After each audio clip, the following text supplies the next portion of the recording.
to the BOMA Jacksonville Speaker Series. My name is Melanie Bellinger. I'm the Facilities Manager at Wounded Warrior Project, and I'm also the current president of BOMA Jacksonville. I hope you all enjoyed your 3-day weekend and are getting back into the swing of things today. I am so glad you all could join us for what should be a very informative panel about the current state of downtown Jacksonville. So as a reminder, we are recording this for the BOMA Library, and please be sure to mute if you are not on the panel. First off, I want to thank our corporate partners, because without you, these events would not be possible. We have ServPro, John Strachan as a platinum partner this year. We have A1 Orange, Lindsay Nutter is another platinum partner, and Cosgrove, Anthony Genti is our final platinum partner. Now I would like to turn it over to our advocacy chair, Amanda Davis, for her advocacy update. Amanda?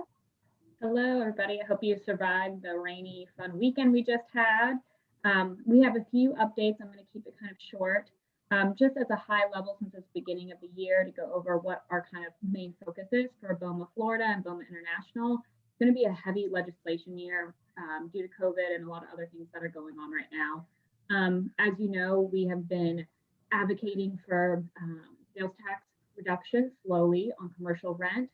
Last year, obviously with COVID, it was not something that we were able to accomplish, but they're looking at trying to move that forward again in 2021.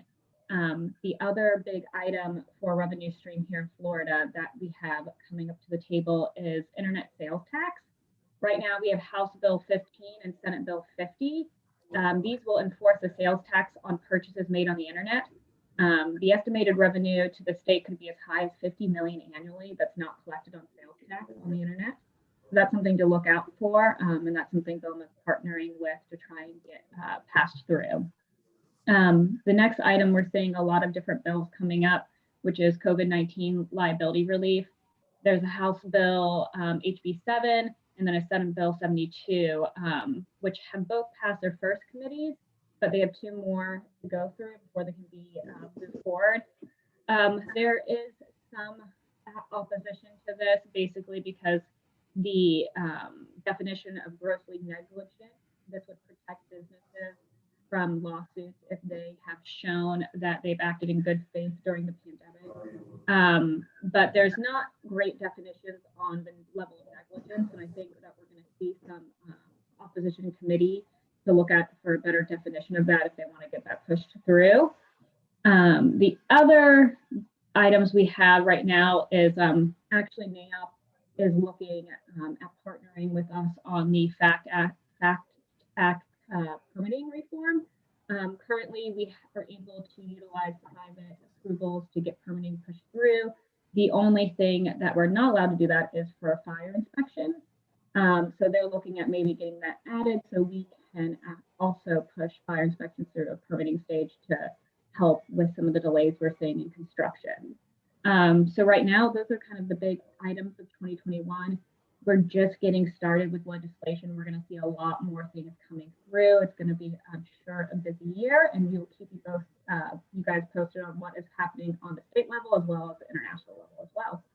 And if you have any questions about advocacy or need more information, let us know. We typically do a Tallahassee Day where we meet with our legislators in February, but because of the current situation, we're going to be doing a virtual Tallahassee Day. And so once we have more information on getting that scheduled and when we can meet with these legislators virtually, we'd love to get you guys involved. Melanie, that's all I have. All right. Thank you, Amanda. So speaking of advocacy updates, we are actually having our March speaker series focus more on advocacy. So March 16th from 11 to 12, please join us. We have Don Davis of BOMA International Advocacy Codes and Standards, as well as Lee Moffitt, former Florida Speaker of the House and BOMA Florida lobbyist. So they will be providing us more updates on the current issues that are facing commercial real estate. So I hope you all can join us for our March speaker series. And our education committee has been very hard at work planning their 2021 schedule of events. So to kick off this year, they will be holding their first event on March 4th. The topic will be management and irrigation rebates.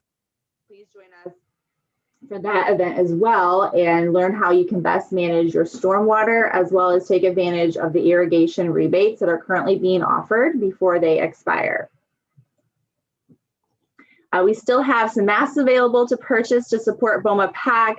BOMA PAC is BOMA International's political action committee that supports these legislative initiatives in DC, like the ones you are going to hear about next month, and also that Amanda just went over.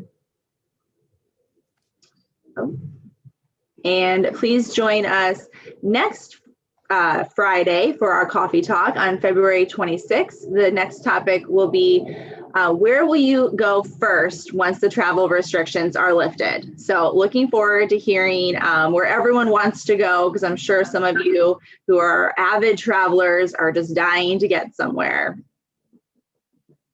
All right, so now it's time for our speaker series, and we are honored to have Timothy Gibbons, the editor-in-chief of the Jacksonville Business Journal. There will be a question and answer at the end, so if you want to wait and hold your questions, or if you want to put them in the comment box now, you can do that throughout the panel. But for now, I'm going to turn it over to Timothy to introduce our panelists. Timothy? Thanks a lot, Melanie, and thank you everybody for joining us today. Good conversations. So with us today are Lori Boyer, CEO of the Downtown Investment Authority, former City Council President, Oliver Barakat, Senior Vice President with CBRE, a longtime board member of the DIA, and Jake Gordon, who is CEO of Downtown Vision and been in Jacksonville, 6 years, helping turn around the downtown of Camden, New Jersey before he came here. I wasn't planning on doing much more in the way of introduction. I assume all of you know these people either from doing deals with them or from hanging out in downtown bars with Jake. So I figured we could get right into the conversation. So Oliver, let's start with you. You've been helping shape downtown for decades, starting with interning at what was then the Downtown Development Authority back in the early 1990s. As you look at downtown now, what's your mood? How optimistic are you? How pessimistic are you? Where do you stand? I'm actually surprisingly very optimistic given the economic challenges we've had in the last 12 months. We've always talked about the purpose of a DIA and the purpose of having incentives in downtown Jacksonville of creating enough momentum to transcend economic cycles. And I don't think we're there yet, but the last time we had a major recession, in the Great Recession, when we came out of that, it's almost like we had to start all over again and press the reset button. There was so much damage to the retail and office market, and the residential marketplace in downtown was so small and had not reached any level of momentum that it just felt like we almost had to rebuild downtown.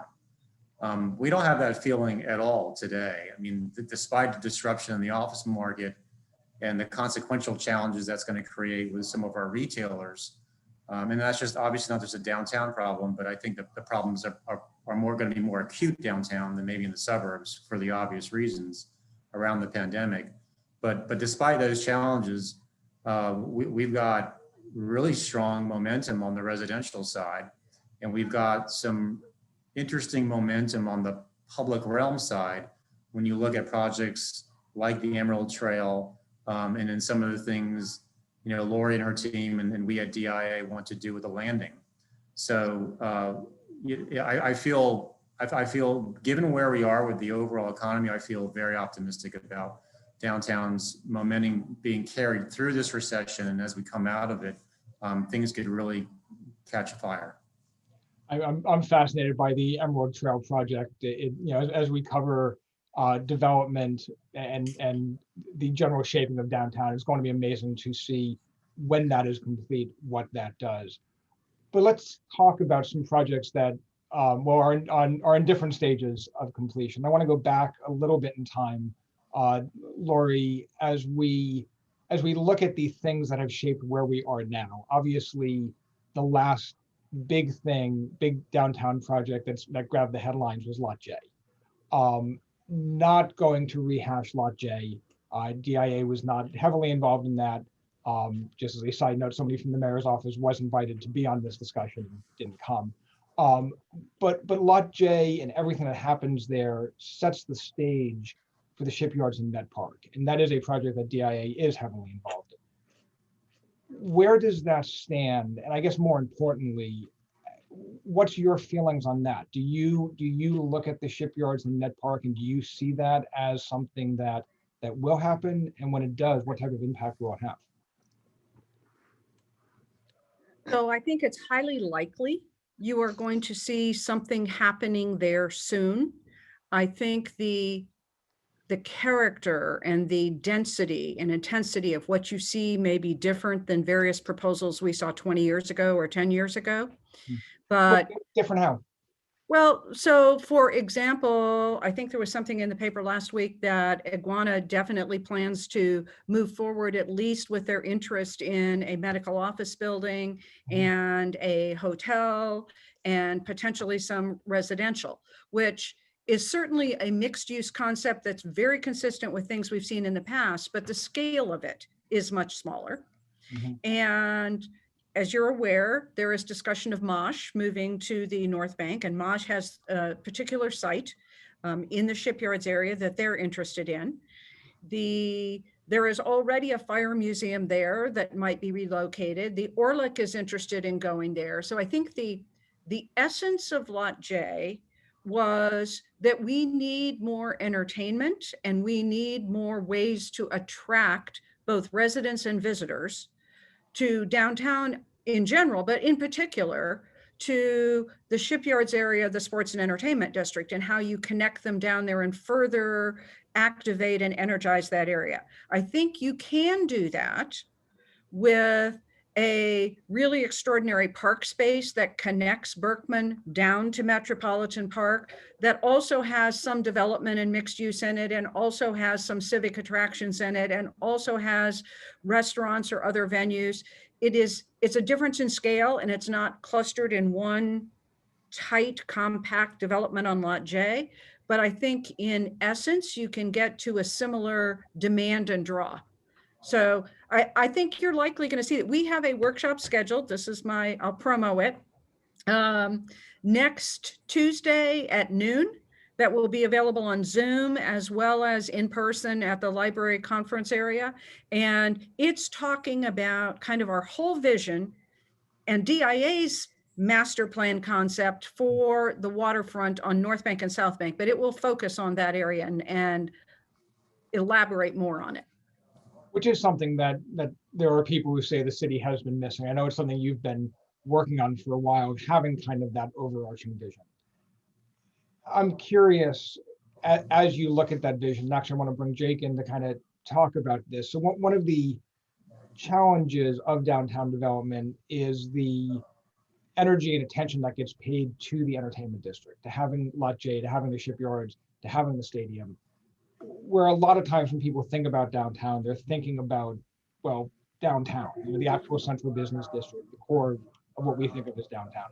So, Lori, I'll get back to you in a second to talk about the landing. But Jake, I'm curious, as you look at the conversation around Lot J, as you look at the conversation around the shipyards, and you talk to your constituents, so to speak, what is there attention there? Is there attention if too much attention is paid to the sports district and not enough to the heart of downtown?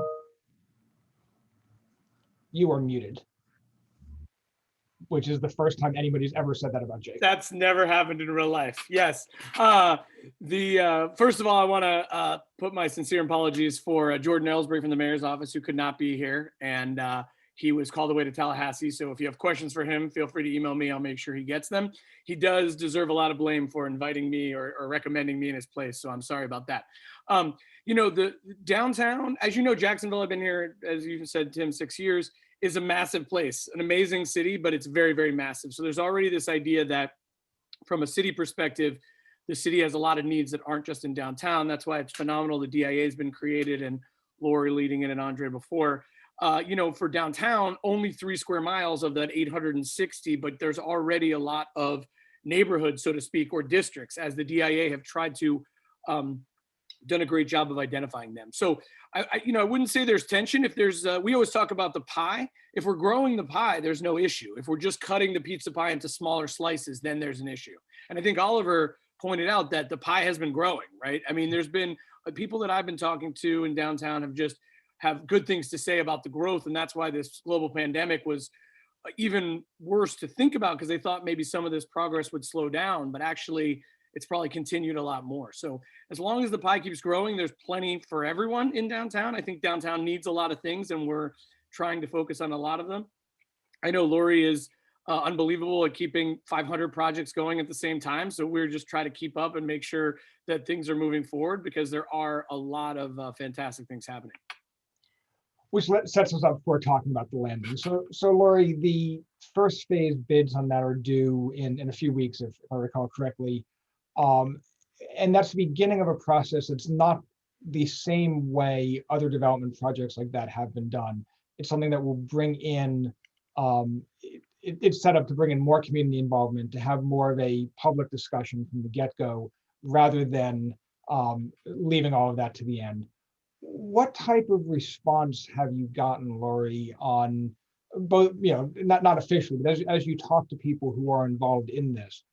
How optimistic are you that the landing is going to be the type of site you want it to be? So I'm going to answer that question, but since you said we can be interactive, I'm also going to go back and answer part of Jake's question. Sure. I'm going to start with Jake's question, which is, when you're talking about our focus, we're very sensitive to the needs of different districts. And what our real focus has been during COVID has been both capital projects in the core and incentive programs that are tailored to the core.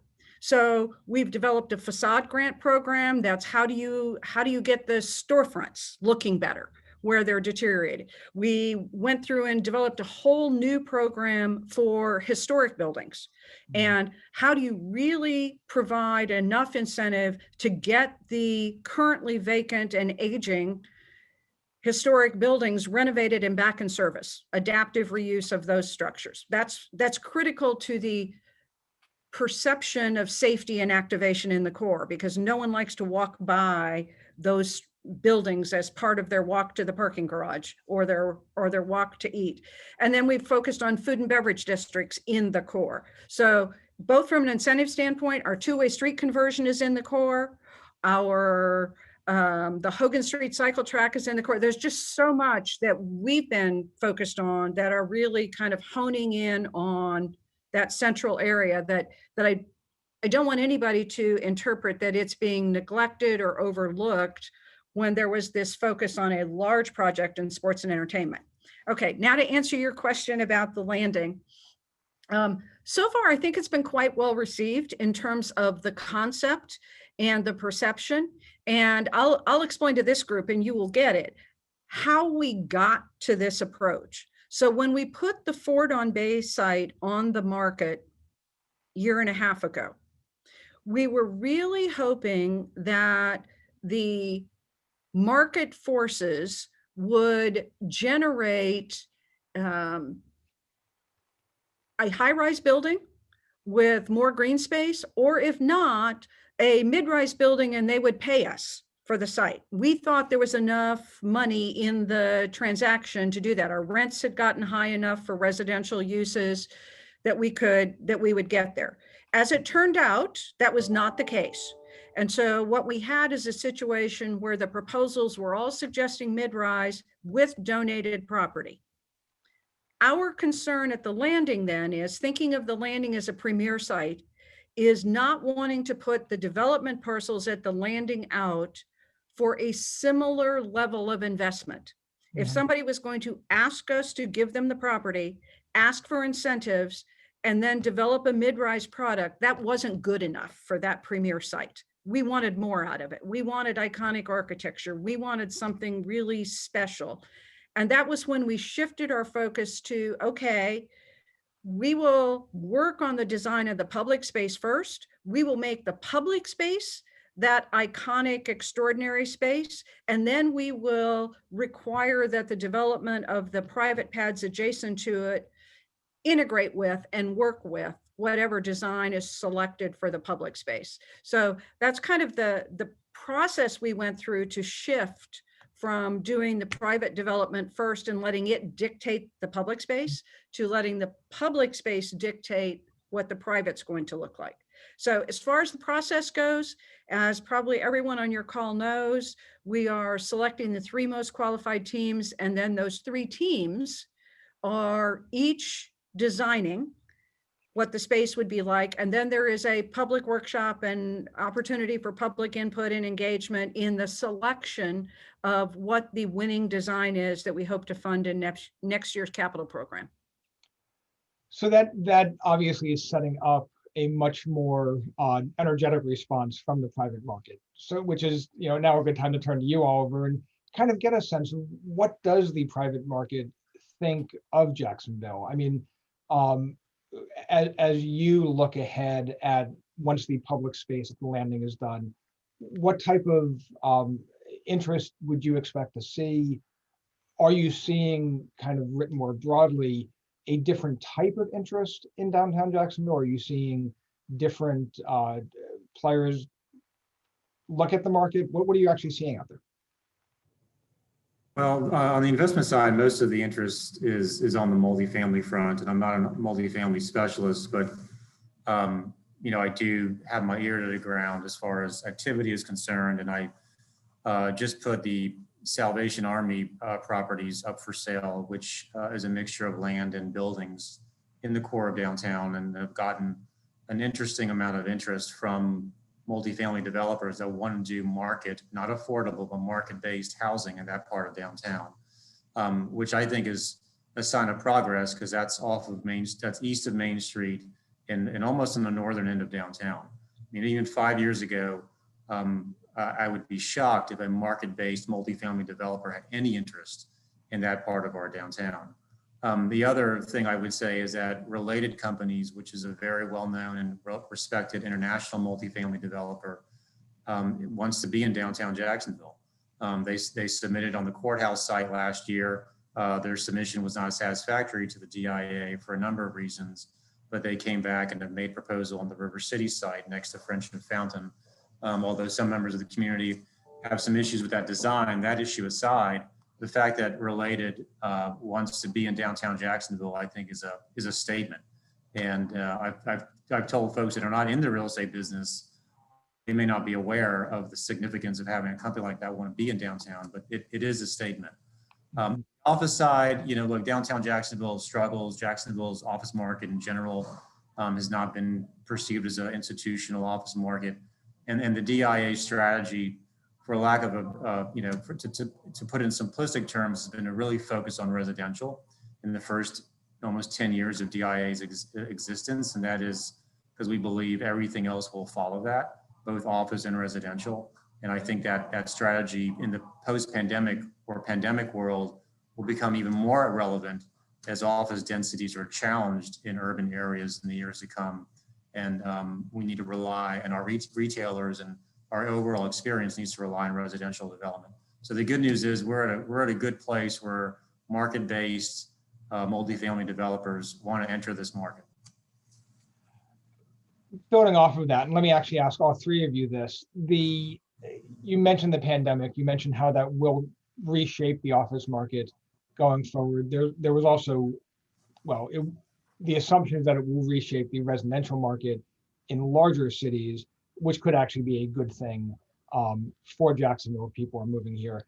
All 3 of you have been publicly optimistic about the future of downtown as a thing growing. So I'm not going to ask you if you think the pandemic will hurt downtown, but how does it shape how you think about downtown? I think you just alluded, Oliver, to kind of a different way that the pandemic is making downtown development be approached.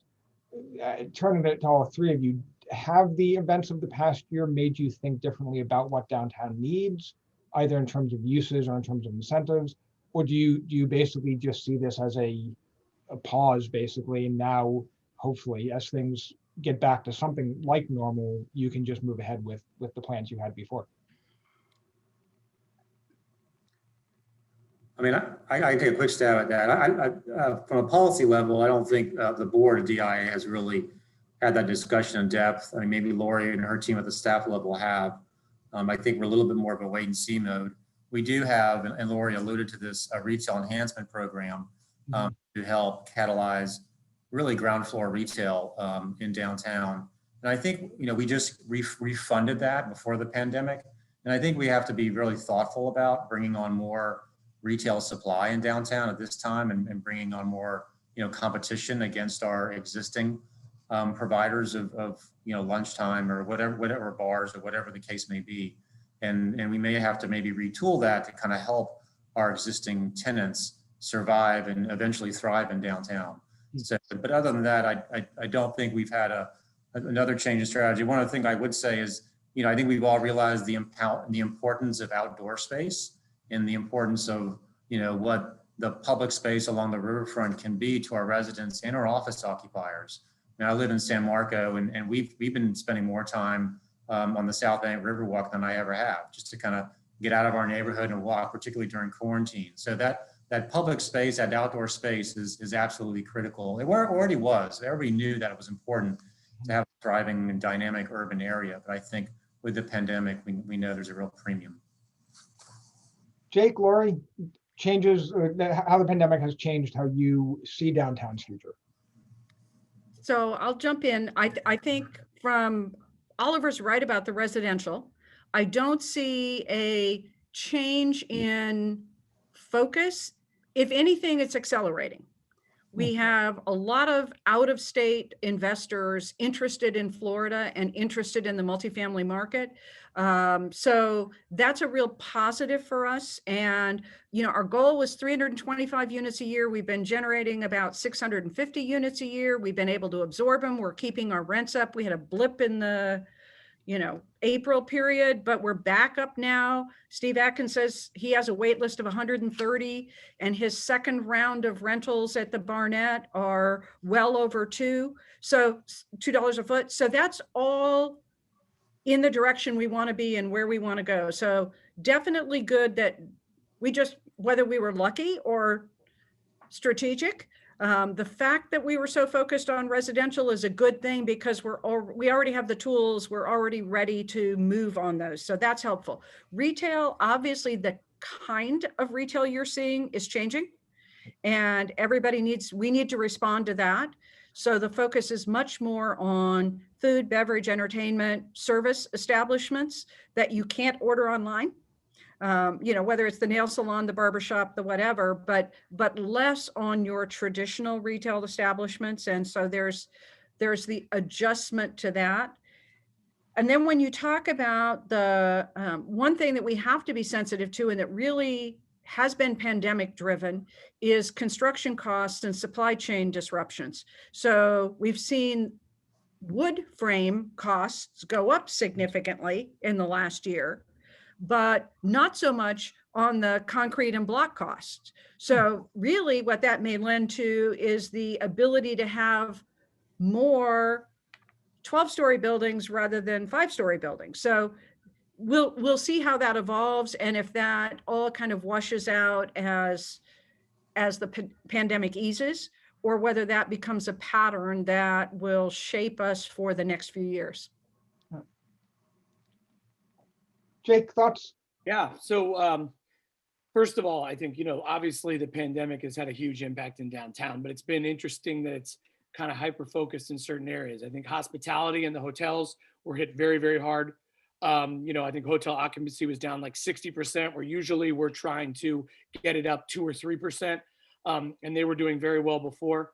Retail obviously has been very affected. We use a few services to track walk counts in downtown. So for every 10 people we had walking the streets of downtown, we probably had 4 in April, which I don't need to tell you guys is kind of catastrophic. We're probably inching up closer to 6.5 right now. So we're still in the middle of it. So I encourage people to support our downtown businesses. But to piggyback on what Lori said, we were constantly trying to recruit from other areas. So, I'm on the International Downtown Association board, and I just talked to the head of Seattle's district. And I mean, they're in complete free fall, right? They rely on walk counts for everything. All of their businesses are going under. You know, they've had hundreds of businesses close, where we've actually had a couple businesses open.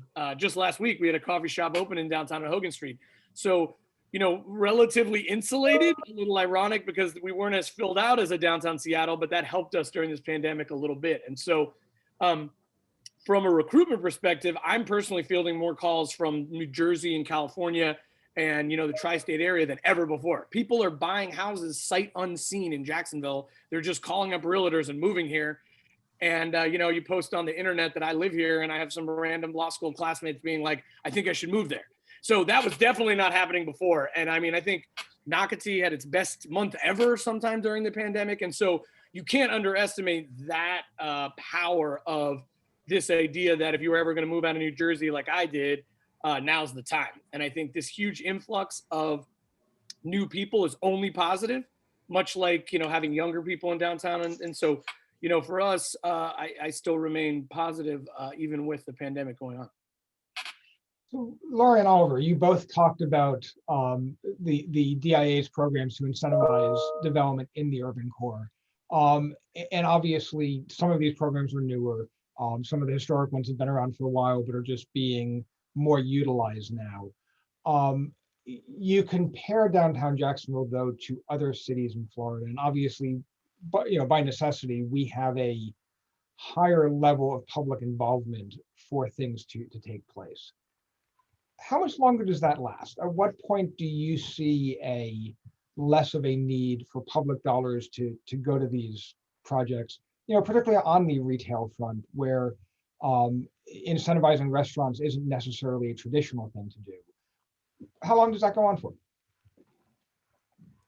I'll jump in. I mean, from my perspective, I think that 10,000 person threshold that we talked about will be meaningful. I don't know whether the right number is 10 or the right number is 12, but very, to Jake's comment about, you look in other cities where you have enough of a residential population, you can support those type of retail establishments from a market perspective. So in Jacksonville, let's compare to San Marco or Avondale, where there are retail centers, there are food and beverage establishments, there are not incentives, and new businesses open. Now, are they having challenges in those areas? Yes, off and on they do.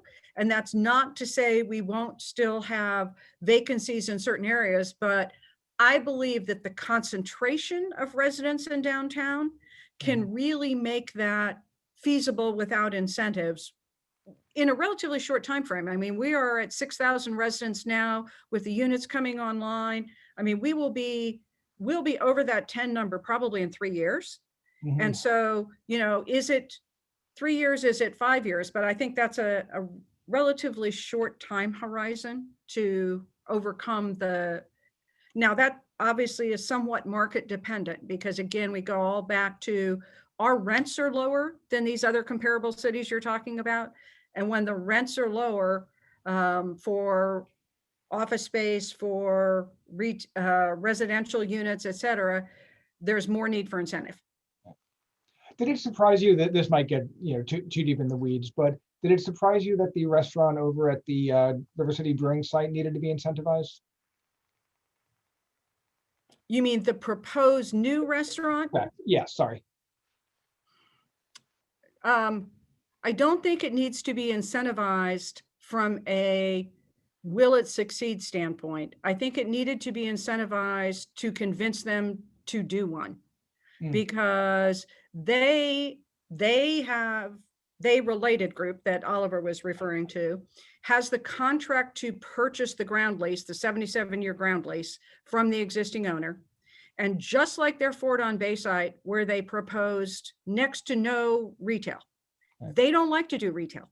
Hey, it's not their thing. As a developer, their model is to do the residential and they don't do the retail. So for us to convince them to do the retail, it was necessary. I don't think it is a reflection on the market requirement to incentivize it there. Interesting. Okay. So we've bounced around a bit talking about different projects across the urban core, and obviously there's you know, a zillion things that could be done, a zillion things that are happening. You know, several of you mentioned the historic buildings. It's such a sea change from a few years ago where everybody was just hoping something would happen with the historic buildings. And now we see completed projects and a number of projects underway. As you look over the next, call it 3-year time frame, what project are you most excited about that is going to happen?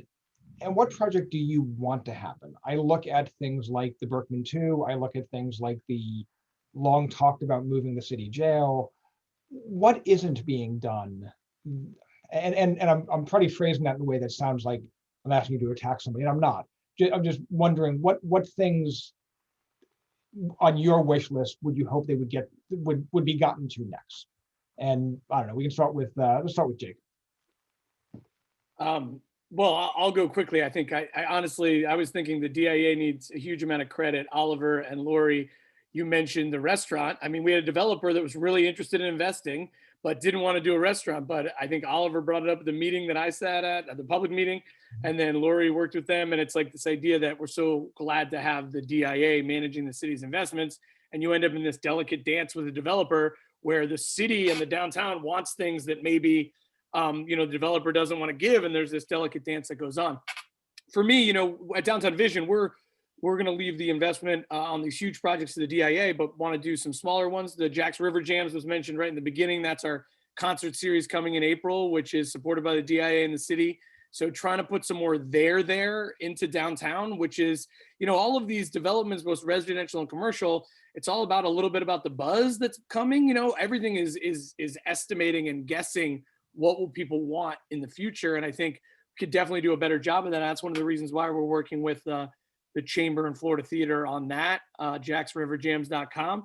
And then also we have like things like a new mural, like the David Nakashi mural that, my VP, Eric Miller, is a downtown resident. He partnered with the Downtown Dwellers and partnered with, the city of Jacksonville Parks on. And so that's gotten a lot of good buzz, a very, very small project that is kind of something that's we have this latent demand for more things like that.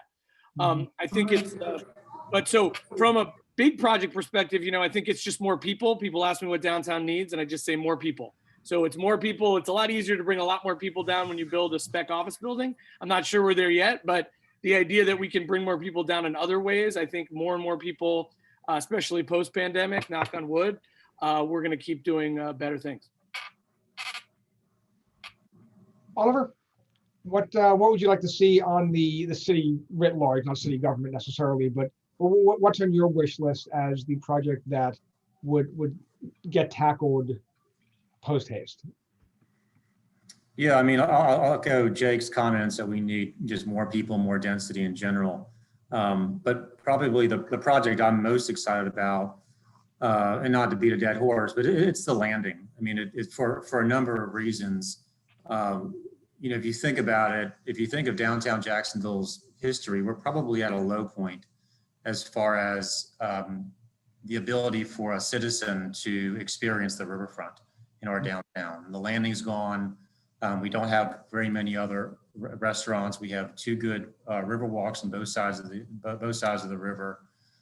We have residential, but unless you occupy an office building or residential building in downtown, there's very little to do and experience on our riverfront today. And once the related project starts, assuming it does, River City Brewing will be gone during that construction period. So the landing is going to be really important to see how we as a city develop that really, really important site. Not only is it the heart of the city, but it's kind of this lightning rod project. I mean, everybody in Jacksonville has an opinion about what should happen at the Jacksonville landing site, right? Wait, they email you too? I'm sorry? They email you as well? Oh yeah, I've been getting emails about the landing site for many, many years. And so it'll be interesting to see how the process goes. I think Lori's and her team have done a very smart thing by initiating the public design first. And it'll be really interesting to see what is proposed and then how we as a city integrate private development with this public space. And how do we budget for it? What funds do we allocate for this public space and maintain it after it's built? I mean, that's going to be a really critical juncture, I think, in the development of our town as to how we find a way to develop this very important piece of property And do we develop high quality public space integrated with high quality private space? To me, it's not about density. The density aspect is less important than the quality of what goes there long term. So I'm really excited not only to see what we do, but how we do and the quality of the decisions that we make. And to me, that'll be a signal of have we really evolved as a city in downtown planning and downtown development. This just a quick follow-up. This might be a kind of a dumb question, but you talk about kind of the vote of confidence that a related coming to downtown serves as. As you talk to the private market, how important is something like the landing and getting the landing right, the public bits of it? I mean, is that how much does that weigh into a developer's interest in downtown, seeing a public project like that pulled off correctly? Well, I mean, it'll be a complicated project. I mean, when the Barnett was done and finally approved, we used to speak to developers about that because it was a complex, multi-use historic rehab. And so it was written about in certain magazines, and we could use that with developers and saying, look, we've been able to pull this off, this private-public partnership in a very complicated project, and look how successful it is. So the landing will be another example in the new construction arena, but it'll show how we can integrate public and private space well on our riverfront. And if it's successful, I mean, it's going to be a great calling card for not only investors, but for tenants downtown. It's very tough to recruit an office occupier from the suburbs to downtown today. There's not too much you can speak of other than unless you love an urban environment. But for those who don't appreciate urban environments or maybe ignorant of how great they can become, I think the landing will make it more obvious. So Lori, what's on your wish list? So mine's going to be a little broader than the landing. And I'm going to say it is the implementation of our riverfront vision where you actually get to see. So if Rick will go to his other virtual background and show the Acosta Bridge lights that we were talking about at the very beginning, there is a plan that's already been funded to create interactive public spaces behind the Performing Arts Center with live stream projection, and then over at redo of Friendship Fountain, and that park actually gets playground equipment and a botanical garden and some other things. So those are pieces of it.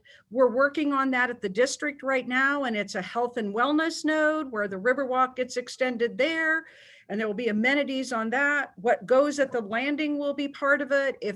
I think that we can have a riverfront experience that brings residents and visitors downtown that really celebrates the St. Johns River downtown. That kind of collective public infrastructure, much of which is already designed and just in various stages of contracting, will be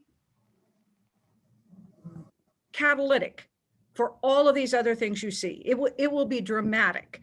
And so that's my wish list, is that we actually get them built and built quickly so people can see them, because you hear about them and then 3 years later, you still don't see them. So everybody kind of loses interest. So the ability to execute on these and turn them around and let people see that we mean it.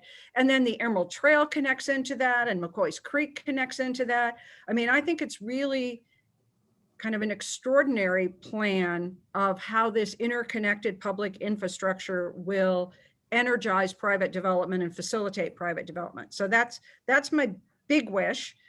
The other thing I would say is I would really love to see the various historic buildings in the core that we have recently incentivized or that are in discussions right now. So whether you're talking iLife, the Ambassador, the Federal Reserve Building, the Trio, all of those, that will also be game changing.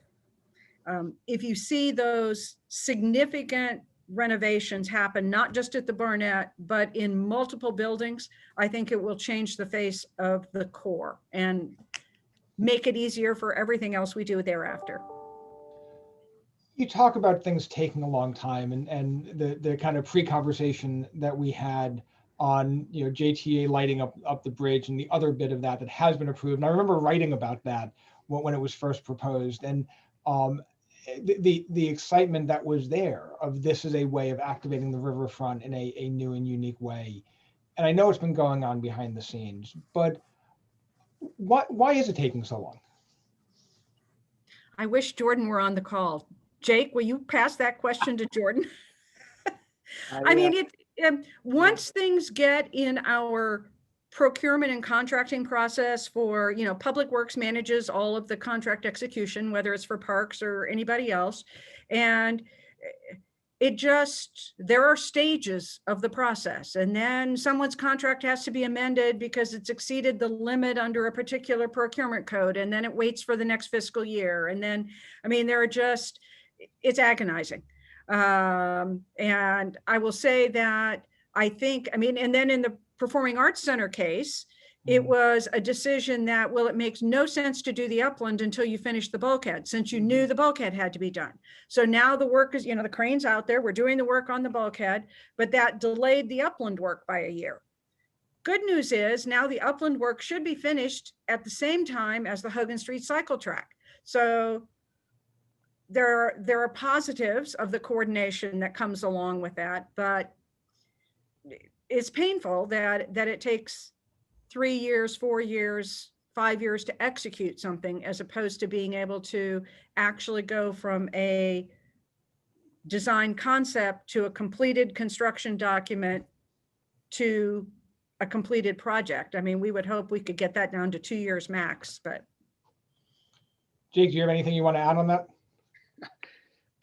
Sure. So, on behalf of the mayor, I'm trying to speak like him. You come into it. I know right away, Liberty Street was one of the focuses. That street had, the idea that had fallen in the river 4 years earlier.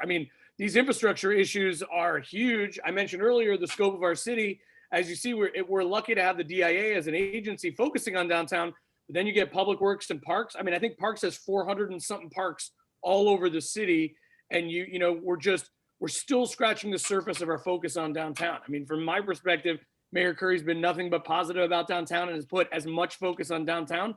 But these big projects take a long time to prioritize. And by the way, I think we have multiple hurricanes in the middle. So you think about right in front of the TU Center, the bulkheading takes time.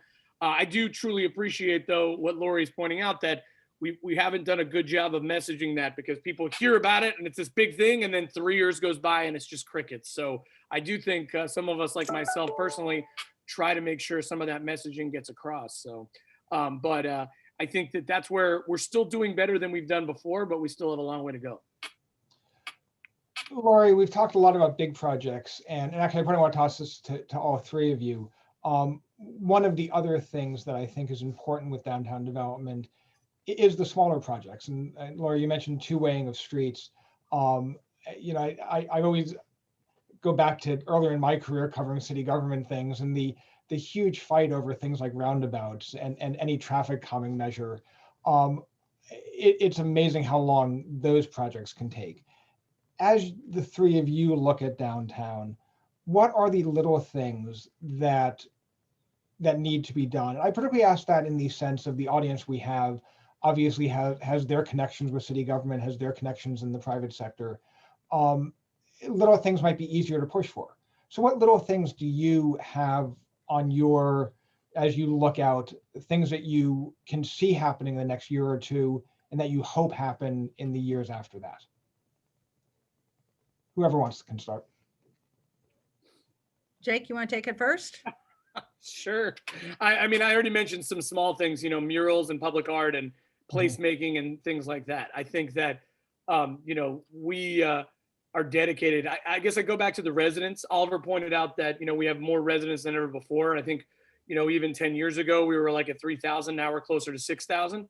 And I think when you have more residents, you've got to focus on making downtown more of a neighborhood. And I think if you look at the infrastructure, there was a neglect of supporting downtown like it's a neighborhood. And I think with more residents, we're going to have to do more of that. And so we've tried to connect with them about what they need. And I think just things like enforcing no fishing on the Riverwalk on the south bank in front of the residential buildings. Parks has done a great job of that, working with JSO and otherwise. And so there are a number of small things like that where we're trying to think of, would you want to live there? Would you want this happening in your neighborhood? So my small pick is going to be from an operational standpoint.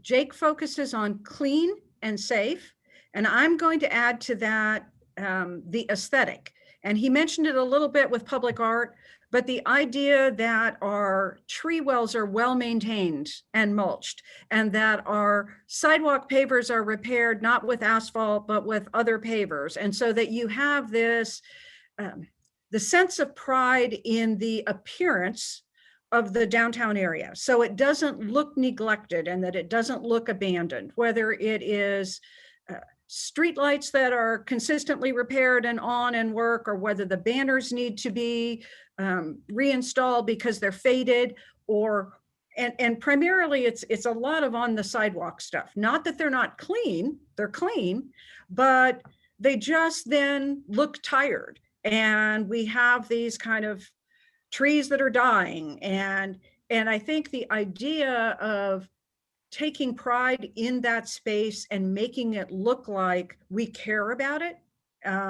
is a little thing, in the sense of the expenditures aren't huge, but it's a big thing in the feeling of people walking up and down the street, and that whole street presence, pedestrian friendly atmosphere. So that would be one that I would definitely say is something we can focus on. And then part of our we're updating our plan, our 5-year update. So we have 2 initiatives that I think feed into this. One is a branding initiative where these distinctive neighborhoods within downtown will each be branded and have their own personality or character. I think that will add to the downtown flavor, if you will. And I think that will be helpful.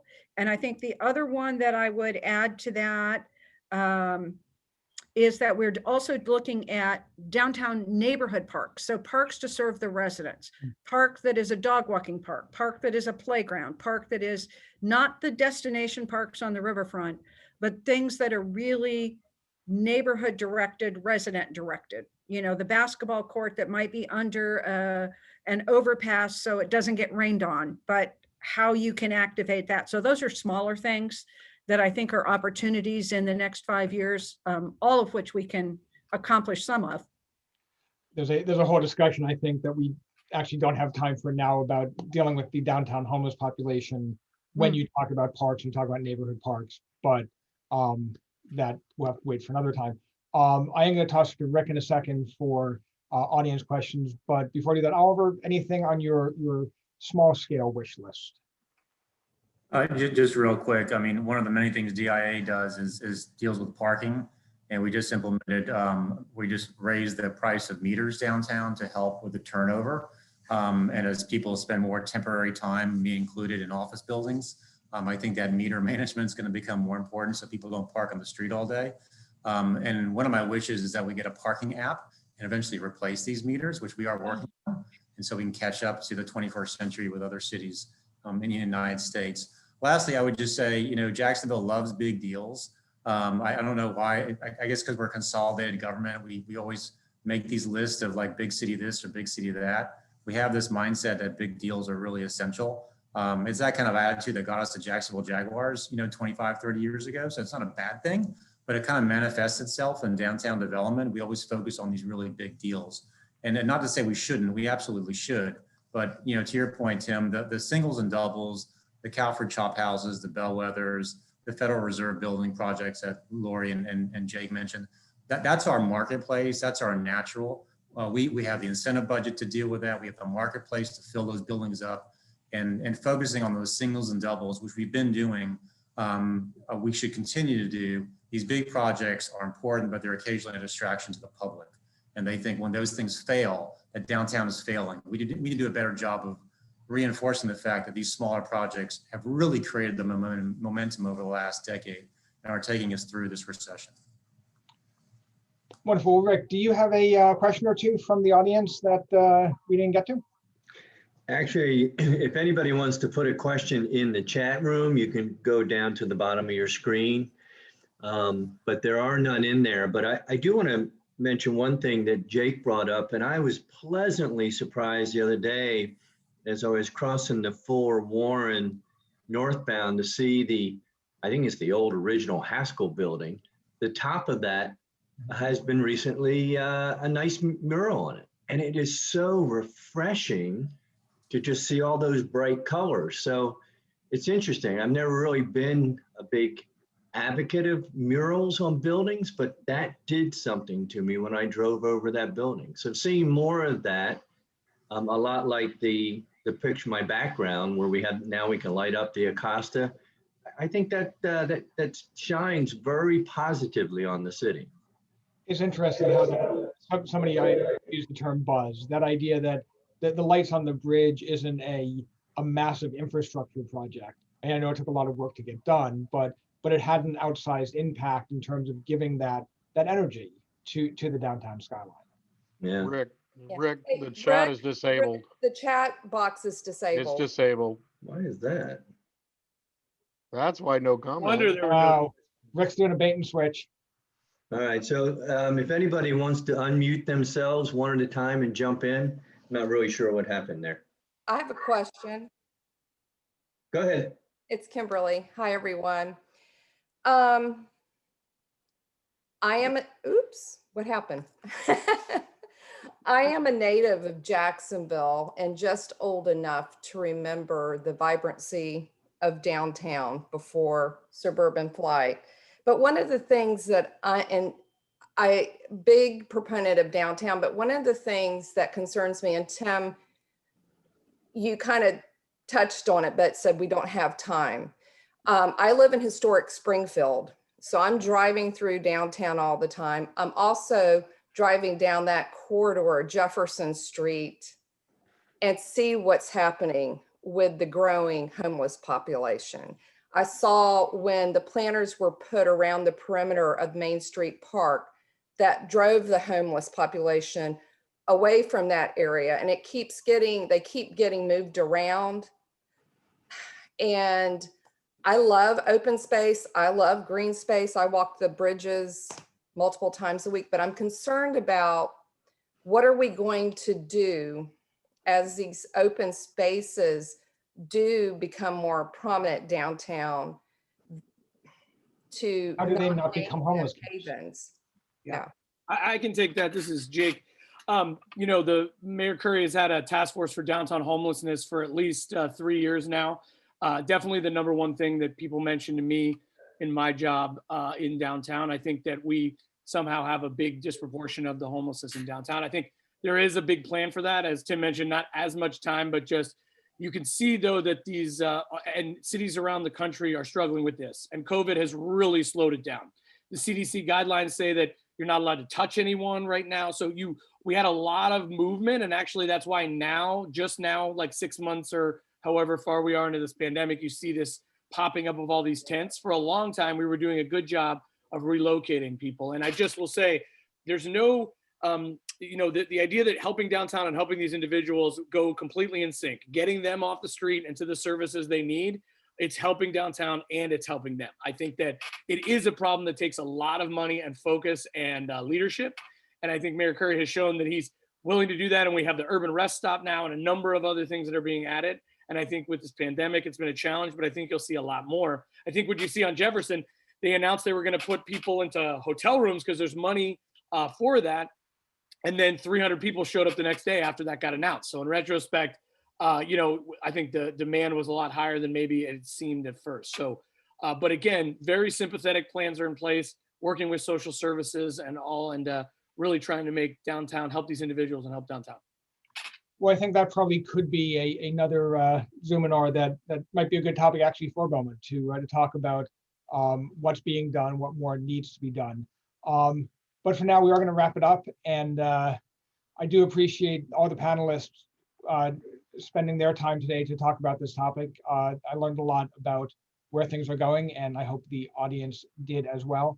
If you have any questions after this, I'm sure you can send them to Rick and he can pass them on. And you can read more about downtown development in the Business Journal. So thanks for letting me participate in this. Melanie, let me toss it back to you. All right. Thank you so much, Timothy and Lori, Oliver, and Jake. We appreciate you providing these informative and important updates on everything going on in downtown Jacksonville.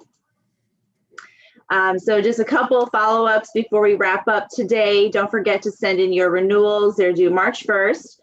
Let Rick know if you have any issues making your payment online. You can also request an invoice if you need one. So we have a couple save the dates that we're really excited to share with you. We are taking the golf tournament back to the course instead of Topgolf this year. This will ensure we can be outside with social distancing. The golf tournament is scheduled for May 7th, so check our website for more information and mark your calendars. We also have our annual Clays tournament, which is always popular, and another outdoor event that is on the calendar for October 14th. Don't forget to like and follow us on Facebook so you can stay up to date on all these events, as well as our website. And as we close out today, I want to remind everyone, again, check our website for more event information. Don't forget to sign up for the March education event on stormwater and invite your engineers. And Rick, do you have anything else for me or anything I forgot? Nope, that's good. We just want to thank our panelists today. Thank you, Jake, for stepping in the 11th hour. We appreciate you guys being involved and always taking a moment out of your time to participate in Bowman Jacksonville. All right, we'll see you all at the next week's coffee talk and the March speaker series on advocacy. So have a great day, everyone. Thank you so much. Bye. Bye.